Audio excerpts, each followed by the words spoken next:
So this is a crazy story about a serial killer in Alabama, and this is what I really hadn't heard much about. I would think this would be more known around these parts, because this is literally 25 miles from where I live, and one of the victims of this was buried literally right down the road from my house.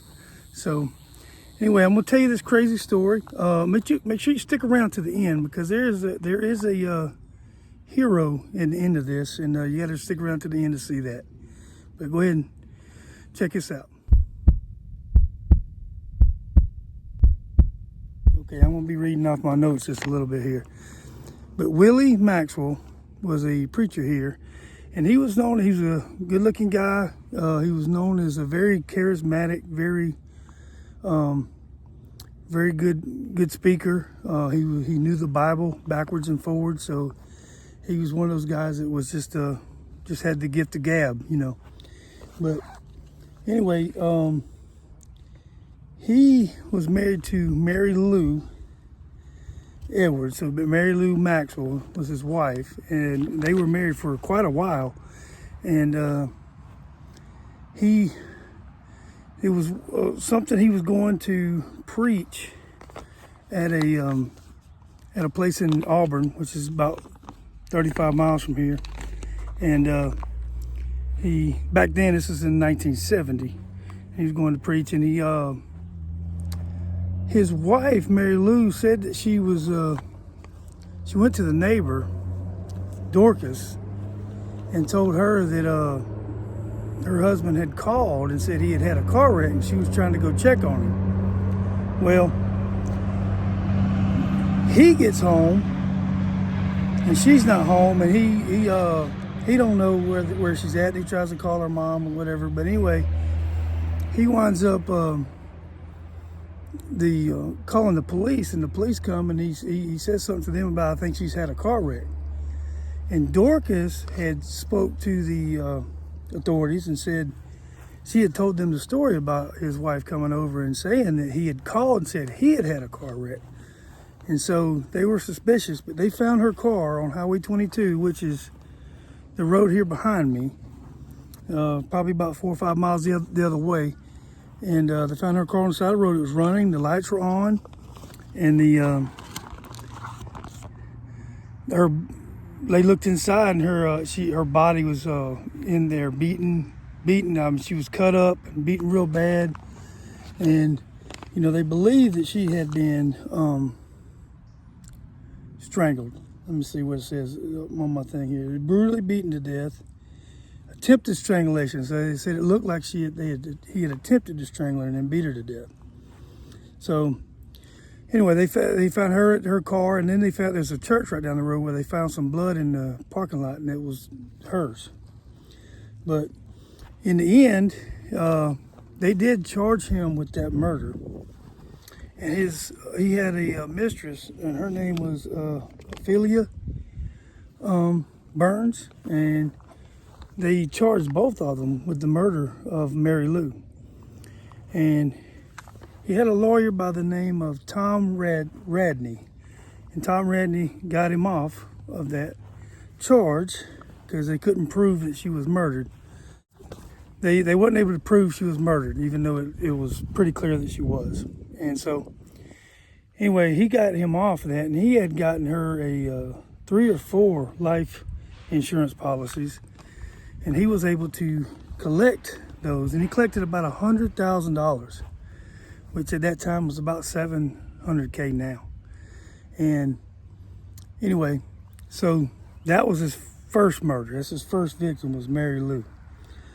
And then the neighbor across the street, the one Dorcas, she changed her testimony and did not testify against him in trial, which may have got him convicted, but she backed off on her statement that she had made earlier. Well, come to find out, her husband was a man named Abram Anderson.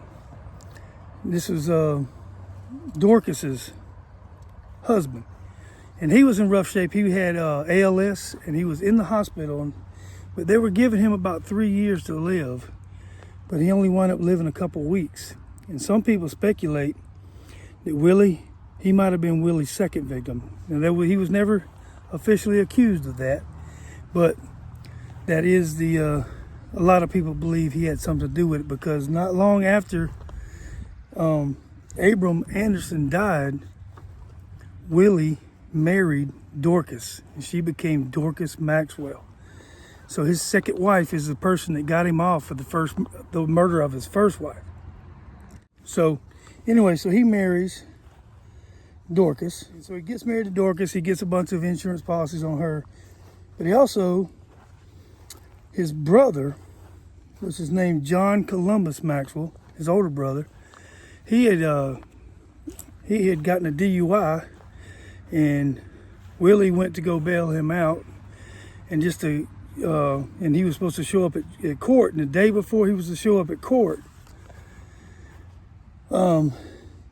John Columbus was found dead just about a quarter mile from here, at the intersection of this road here behind me and the other road. This is 22 and Highway 9. So his brother was found dead in the car, and he had a blood alcohol of 0.41, which is considered a lethal dose, and lethal amount of alcohol. And it was also very cold. It was in February. It was very cold, and they said it was the alcohol and the exposure what caused him to die. But a lot of people think his brother Willie had something to do with it, and the authorities tried to find something to prove that, but could not. Now, Willie had a life insurance policy on his brother as well, and was able to collect on that. So after that, so that was what victim. He killed his first wife. We may have killed his second wife's husband, and then we think he killed his brother. And then Dorcas, his second wife, she had the same kind of thing. Her car was found. She went to go see her mother or something to pick up some fish that she had caught, and her car was found 250 yards from their house. Car was running, lights were on, just like in the other one, and she had some scratches and stuff on her, but she wasn't. They couldn't tell what had happened to her, and it looked like that she might have been an offender bender. But they said the cause of death was officially acute asthmatic bronchitis, but she didn't have asthma. She was in her 20s. Willie, her husband, was I think 18 years older than her. But anyway, so that's another mysterious death, kind of similar to his first wife's death. Died in the car running, lights on, and he was able to collect, I think, $32,000 on that, which would be like $215,000 today. So he had an insurance policy on her. He had an insurance policy on everyone in his orbit. And I think it was one of his wives, he had like 17 different policies on. Back then they had they had insurance companies popping up everywhere. So anyway, continuing the story. His next victim was his nephew, James Hicks, Willie's nephew, and he had a car wreck into a ravine over here on Highway 9. All these murders were suspicious activities. All these suspicious deaths around this guy happened probably within 5 miles of where I'm standing. It's all in the same area, really. But his car went off into a ravine, and he died. And it didn't look like, again, it looked like the car had been placed there, not like that he had run off in there. And he died, and he didn't have insurance policy on his nephew, but his sister, his nephew's mom, had a policy, but they was able to prove that the application was in Willie's handwriting and not his sister's. And he attempted to get his sister to do a power of attorney so he could control the insurance money, and she refused to do that. But anyway, that would be his fifth victim. So he's got his first wife, possibly his second wife's husband, then his older brother, then his second wife, and now his nephew. And all of those people are buried here at this cemetery. So they're all buried here together. And the only person that's not here, I'm going to that cemetery now. Her name is Shirley Ann Ellington. Now she was her mother was Othea, and she was her adopted mother. It was Othea's sister's kid was Shirley, and Othea wound up marrying after his second wife died. She wound up marrying Willie. So his third wife was his mistress. That was also accused of helping him kill his first wife. So Othea, her adopted daughter, was this Shirley Ann. She was 16 years old. She was kind of a rambunctious kid, and trying to just do what she wanted to do.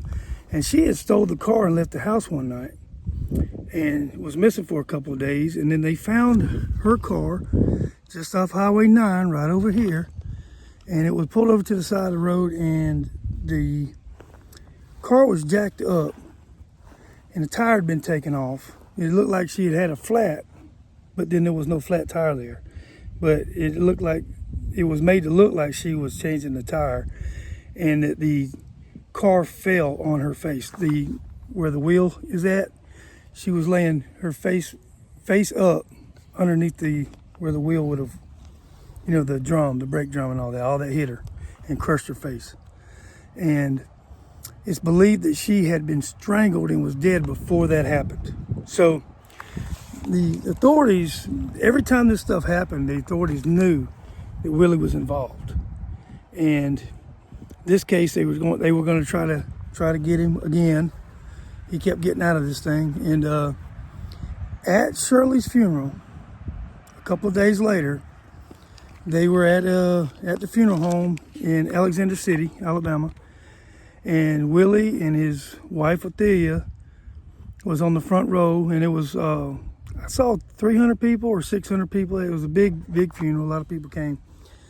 And anyway, Shirley's sister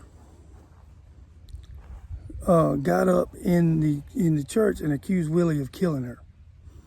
And just as that happened, a man in the second row got up and went at Willie, and at point blank range shot him 3 times in the face and killed him. And his name was Robert Burns, and he was Shirley's uncle, her real mom's brother. And anyway, he wound up going to court, and he wound up getting represented by the same lawyer that had been representing Willie all these years. But anyway, he got to court and he pled guilty. He pled not guilty by reason of insanity. And they had people come in, and basically psychiatrist said that he didn't know what he was doing at the time, and the jury found him not guilty by reason of insanity. And he was sent to a mental institution just for a few weeks and was back home. And the last I could tell, he is still alive. I think he even did a interview not that long ago. He lives in Dadeville, where I live. I don't know him, but I think he's a hero. A lot of people were relieved he did it. Even the psychiatrist said, went on the stand and said that he was temporarily insane. But then in private, he said that's probably the most sane thing anybody had done in this area all summer, was kill Willie. So anyway, it's a fascinating story. It's one I never really heard that much about, and it's right here. I'm from here. So I just would have thought this would have been a bigger story. I saw some podcasts on it, and I thought, well, let me go out and find all these grave sites. And 5 of his victims are buried right here with him. 2 of them right next to him, which is crazy. But anyway, that's the long story. Hope I didn't ramble too much. I hope it made sense. I was really worried about it getting all jumbled up, because there's a lot of people and a lot of stuff involved in this one. But anyway, make sure you like, share, and subscribe. And remember, not all those who wander are lost. Thanks for watching.